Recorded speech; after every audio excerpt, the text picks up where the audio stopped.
इस वीडियो से यह भी समझने को मिलता है कि ब्रह्मचर्य के लाभ होते ही होते हैं। मैं इसीलिए वीडियो बनाया हूं ताकि उन भाइयों को थोड़ा मोटिवेशन मिले जो भाई ये सोचते रहते हैं कि ब्रह्मचर्य से फ़ायदे मिलेंगे या नहीं मिलेंगे। तो मेरे भाई यहाँ देख लीजिए, भाई स्पष्ट कह रहे हैं कि हमको ब्रह्मचर्य से बहुत लाभ मिल रहे हैं। नमस्कार भाइयों। एक ब्रह्मचारी भाई हैं जो ब्रह्मचर्य व्रत का पालन कर रहे हैं और उनको ब्रह्मचर्य से बहुत अच्छा बेनिफिट भी मिल रहे हैं, बहुत अच्छे लाभ मिल रहे हैं। लेकिन उनके ब्रह्मचर्य में कुछ समस्याएं भी उत्पन्न हो रहे हैं, कुछ बाधा उत्पन्न हो रहे हैं, जिसको लिख करके हमारे साथ शेयर किए हैं और हमसे अपने समस्याओं का समाधान जानना चाहते हैं। तो चलिए भाई जी का कमेंट पढ़ते हैं और भाई जी का कमेंट पढ़ करके जानते हैं कि उनके ब्रह्मचर्य में क्या बाधा उत्पन्न हो रहे हैं, क्या समस्याएं उत्पन्न हो रहे हैं। उसके बाद भाई जी की समस्याओं को, भाई जी के बाधा को दूर करने का प्रयास करेंगे। तो चलिए वीडियो को शुरू करते हैं। तो भाई जी कह रहे हैं, अंजय भैया नमस्ते जी, आपको ही मेरा सादर नमस्ते। आगे कह रहे हैं, ब्रह्मचर्य से हमको बहुत लाभ मिल रहा है, लेकिन कभी कभी सांस लेने में बहुत ज़्यादा प्रॉब्लम होता है, क्या करूं? मतलब भाई जी ब्रह्मचर्य व्रत का पालन कर रहे हैं। भाई जी को ब्रह्मचर्य से बहुत अच्छा बेनिफिट भी मिल रहा है, बहुत अच्छा फ़ायदे मिल रहे हैं, लेकिन कभी कभी इनको सांस लेने में बहुत ज़्यादा दिक्कत होने लग जाता है। तो यही भाई जी की प्रॉब्लम है। तो देखिए दोस्तों, मैं अपने पिछले कई वीडियो में बता चुका हूं कि ब्रह्मचर्य में इस तरह की समस्या उत्पन्न होना स्वाभाविक है, इस तरह का उपद्रव उत्पन्न होना स्वाभाविक है। ये उपद्रव कुछ दिनों तक उठता है, फिर धीरे धीरे जो है कि ये उपद्रव उठना ख़त्म हो जाता है। इस तरह के उपद्रव उठते ही नहीं और आपका जीवन सामान्य बन जाता है। लेकिन यदि आपका जो है कि ब्रह्मचर्य का शुरुआत है तो इस तरह की समस्या उत्पन्न होते ही होते हैं। और मैंने इसका विज्ञान भी समझाया कि ऐसा क्यों होता है, किस तरह से होता है।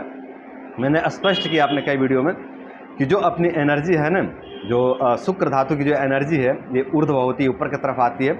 और जब ये एनर्जी ऊपर की तरफ आती है ना, तो जब पेट पे आती है तो पेट पे जो है कि दिक्कत होता है, जब छाती पे आती है तो छाती पे दिक्कत होता है, जब गले पे आती है तो गले पे दिक्कत होता है, जब सर पे आती है तो सर पे दिक्कत होता है। शुरुआत में ऐसा होता है।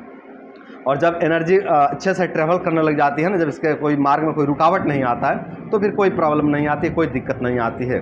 तो अभी आपकी जो एनर्जी है वो ट्रैवल कर रही है, ऊपर की तरफ जा रही है और सीने की तरफ किसी प्रकार का रुकावट उसको मिल रहा है, जिसके कारण यहाँ पे भारीपन उत्पन्न हो रहा है। तो कोई बात नहीं है, ये रुकावट धीरे धीरे पूरी तरह से ख़त्म हो जाएगा।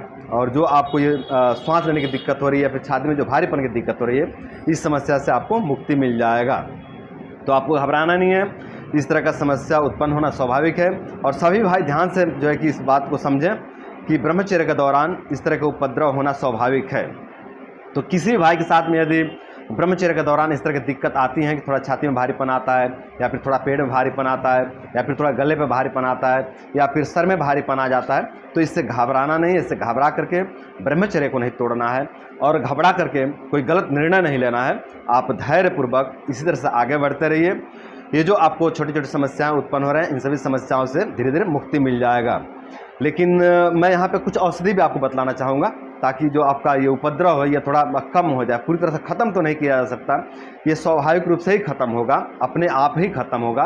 किसी औषधि से इस पर पूरी तरह से सफलता नहीं पाया जा सकता, लेकिन फिर भी कुछ आपको मदद मिल जाएगा। कुछ क्या, बहुत हद तक आपको मदद मिल जाएगा इन औषधियों का प्रयोग से। तो आपको मैं एक ही प्रयोग बतला रहा हूँ, उसको आप करिए। आप ले लीजिए मुलहेठी। मुलहेठी ले लीजिए आप 50 ग्राम की मात्रा में लीजिए मुलहेठी, 50 ग्राम मुलहेठी ले लीजिए। और आप ले लीजिए पीपली ले लीजिए 10 ग्राम, पीपली 10 ग्राम, ठीक है। मुलहेठी 50 ग्राम, पीपली 10 ग्राम, दोनों को अच्छे से कूट लीजिए।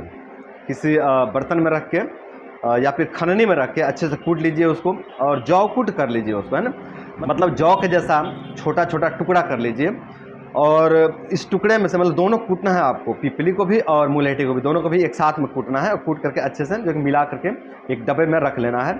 और इसमें से आप 5 से 6 ग्राम की मात्रा में सुबह निकालेंगे, लगभग आधा गिलास पानी में, और उसमें डाल करके अच्छे से काढ़ा बनाएंगे, अच्छे से उसको पका लेंगे, है ना।